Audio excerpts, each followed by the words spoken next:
Bonsoir à tous et bienvenue. Je m'appelle Gabrielle et ce soir, je veux vous raconter comment je vis mes dimanches soirs ici, en France. Si vous m'écoutez maintenant, c'est peut-être aussi dimanche soir chez vous. Alors installez-vous confortablement, prenez une tasse de thé ou de tisane et laissez-moi vous emmener avec moi dans ma routine. Pour moi, le dimanche soir n'est pas un moment triste. Beaucoup de gens n'aiment pas le dimanche soir. Ils pensent tout de suite au lundi matin, au réveil qui sonne, au travail qui recommence. Mais moi, j'ai appris à voir ce moment différemment. Le dimanche soir, c'est mon moment à moi. C'est le moment où je prends une grande respiration, où je regarde la semaine qui vient et où je me prépare tranquillement. Laissez-moi vous raconter comment se passe un dimanche soir typique chez moi. Il est environ 19 heures. Dehors, le ciel commence à devenir orange, puis rose, puis un peu gris. J'aime beaucoup cette lumière du soir en fin de semaine. Elle est douce, calme, et elle m'aide à ralentir. Je ferme les rideaux, j'allume une petite lampe, et je m'assois à ma table de cuisine avec un carnet et un stylo. Oui, j'utilise encore du papier. Beaucoup de gens utilisent leur téléphone et c'est très bien aussi, mais moi, j'aime sentir le stylo dans ma main. Cela m'aide à réfléchir plus lentement, plus calmement. Sur mon carnet, j'écris toujours la même question en haut de la page. Qu'est-ce qui est vraiment important cette semaine?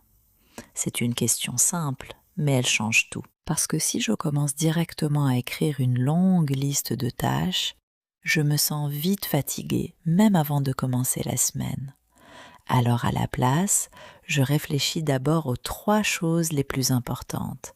Pas 10 choses, pas 20 choses, seulement 3. Cette semaine, par exemple, j'ai écrit « Terminer un projet pour le travail », appeler ma grand-mère qui habite à la campagne et faire une longue promenade samedi matin, même s'il fait froid.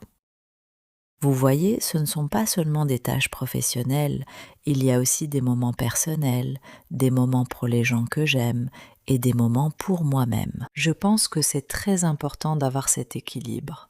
Une semaine remplie seulement de travail devient vite lourde et fatigante. Et vous, comment organisez-vous votre semaine?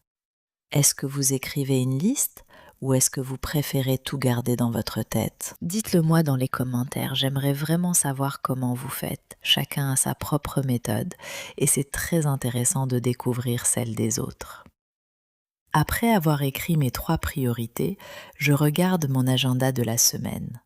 Lundi, mardi, mercredi, jeudi, vendredi, samedi, dimanche. Je regarde chaque jour, un par un, et je me demande simplement, qu'est-ce qui va se passer ce jour-là? Le lundi, par exemple, j'ai souvent une réunion le matin. Le mardi, je vais parfois au marché après le travail pour acheter des légumes frais. Le mercredi, c'est mon jour un peu plus calme, alors j'essaie de garder du temps libre. Le jeudi, j'ai souvent un cours de yoga en fin de journée. Et le vendredi,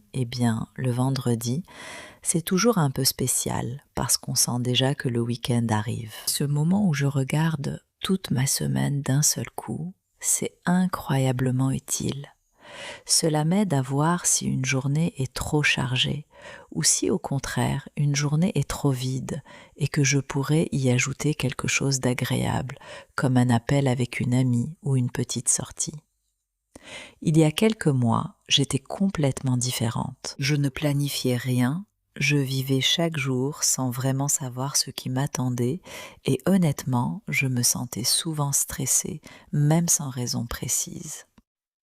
C'est en commençant cette petite habitude du dimanche soir que tout a changé pour moi. Ce n'est pas magique, ce n'est pas compliqué non plus, c'est juste 20 minutes, une fois par semaine, pour respirer et regarder devant moi avec un peu plus de clarté. Après avoir regardé mon agenda, je pense aussi au repas. Oui, je sais, cela peut paraître un détail, mais pour moi, c'est très important. Je note rapidement ce que je vais cuisiner pendant la semaine. Pas chaque repas en détail, seulement une idée générale. Lundi, quelque chose de simple avec des légumes. Mardi, peut-être du poisson. Mercredi, un plat que j'aime beaucoup préparer en avance. Cela m'évite de me demander chaque soir, fatiguée après le travail, qu'est-ce que je vais manger? Cette petite question, répétée chaque jour, peut devenir vraiment épuisante avec le temps. Maintenant, je voudrais partager avec vous un petit moment personnel qui s'est passé récemment, un dimanche soir comme celui-ci. J'étais assise à ma table, en train d'écrire ma liste, quand j'ai reçu un message de ma sœur. Elle m'a écrit: «Tu fais encore ta liste du dimanche?» Et j'ai souri parce que oui, je la fais toujours. Elle trouvait ça un peu bizarre au début, mais maintenant, elle me dit souvent qu'elle aimerait avoir la même habitude. Nous avons discuté un moment, elle m'a raconté sa semaine, je lui ai raconté la mienne, et ce petit échange, avant même de commencer ma planification, m'a mis de très bonne humeur pour toute la soirée. Parfois, ce ne sont pas les grandes choses qui comptent le plus, mais ces petits moments simples, presque invisibles, qui rendent une semaine plus douce. Pendant que j'écris ma liste et que je pense à ma semaine, j'aime aussi pratiquer un peu mon vocabulaire, surtout quand j'apprends une nouvelle langue ou que j'aide quelqu'un à apprendre le français, comme vous en ce moment.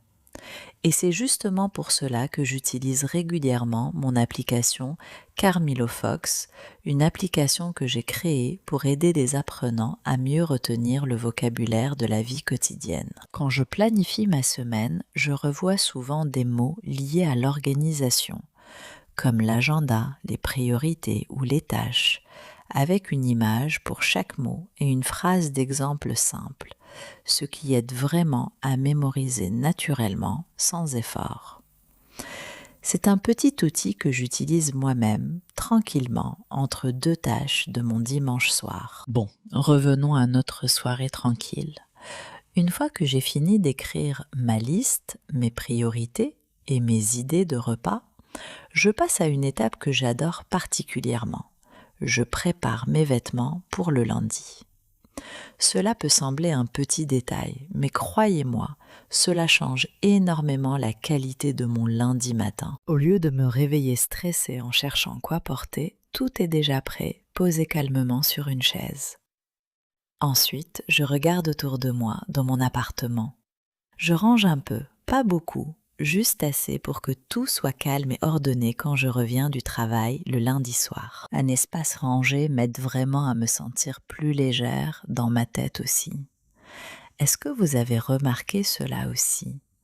Comment un espace en désordre peut parfois rendre notre esprit un peu plus lourd, un peu plus fatigué.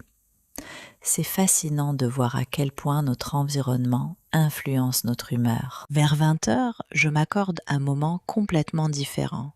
Je ferme mon carnet, je laisse mon téléphone de côté et je m'installe avec un livre ou parfois simplement avec de la musique douce.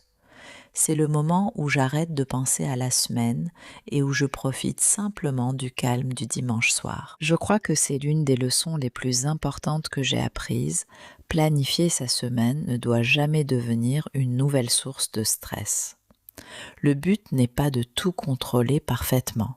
Le but, c'est simplement d'avoir un peu plus de clarté, un peu plus de calme, pour avancer avec confiance dans les jours qui arrivent. Parfois, mes plans changent complètement dès le lundi matin. Une réunion est annulée, un ami m'invite à dîner sans prévenir, ou je suis simplement trop fatiguée pour faire ce que j'avais prévu. Et c'est totalement normal. La liste du dimanche soir n'est pas une règle stricte, c'est plutôt une direction, un point de départ doux et flexible. Vous savez, en France, beaucoup de gens ont leur propre petite tradition du dimanche soir. Certains regardent toujours le même type d'émission à la télévision. D'autres préparent un grand repas en famille. D'autres encore, comme moi, préfèrent un moment calme et solitaire pour se préparer mentalement. Et vous, dans votre pays, avez-vous une tradition semblable pour le dimanche soir? J'aimerais beaucoup savoir comment les choses se passent chez vous, parce que je pense que chaque culture a sa propre façon de terminer le week-end et de commencer une nouvelle semaine. Je me souviens d'une période de ma vie où je travaillais énormément sans jamais m'arrêter vraiment le week-end. Je pensais que travailler plus, c'était toujours mieux. Mais avec le temps, j'ai compris que le repos et la préparation sont tout aussi importants que le travail lui-même. Un dimanche soir bien vécu peut vraiment transformer la qualité de toute une semaine. Maintenant, laissez-moi vous donner un petit conseil pratique si vous voulez essayer cette habitude vous-même. Commencez petit. Vous n'avez pas besoin d'un carnet magnifique ou d'un système compliqué. Prenez simplement une feuille de papier ou même une note sur votre téléphone et écrivez 3 choses importantes pour la semaine qui arrive. Rien de plus. Ensuite, regardez rapidement votre agenda jour par jour, juste pour avoir une idée générale. Cela prend environ 10 minutes, peut-être 15 la première fois, mais avec le temps, cela devient une habitude naturelle, presque automatique, comme se brosser les dents. Il est maintenant presque 21 heures chez moi. Le ciel est complètement sombre. J'entends la pluie tomber doucement dehors, ce qui rend ce moment encore plus paisible. Mon carnet est fermé, posé sur la table. Mes vêtements pour demain sont prêts.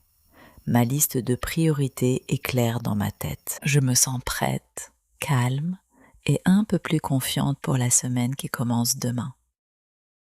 Avant de terminer cette histoire avec vous ce soir, je voudrais vous poser une dernière question. Quelle est la première chose que vous ferez, vous, cette semaine? Une petite chose simple ou peut-être quelque chose de plus important pour vous? Écrivez-la dans les commentaires si vous voulez. J'aime beaucoup lire vos réponses et je pense que cela peut aussi inspirer d'autres personnes qui nous écoutent. Si cette histoire vous a plu et si elle vous a aidé à pratiquer votre écoute en français, n'hésitez pas à laisser un petit commentaire. Cela m'aide vraiment à savoir ce que vous aimez et cela m'encourage à continuer à créer des histoires comme celle-ci pour vous. Et si vous pensez que cette vidéo pourrait aider quelqu'un d'autre à apprendre le français plus naturellement, vous pouvez aussi la partager avec cette personne. Si tu veux continuer à pratiquer le vocabulaire après cette histoire, tu trouveras les liens de mon application dans la description. Voilà, c'est tout pour ce dimanche soir. Merci infiniment de m'avoir écouté et surtout merci d'avoir passé ce moment tranquille avec moi. Je vous souhaite une excellente semaine pleine de calme, de clarté et de belles surprises. Prenez soin de vous et à très bientôt. Bonne nuit à tous.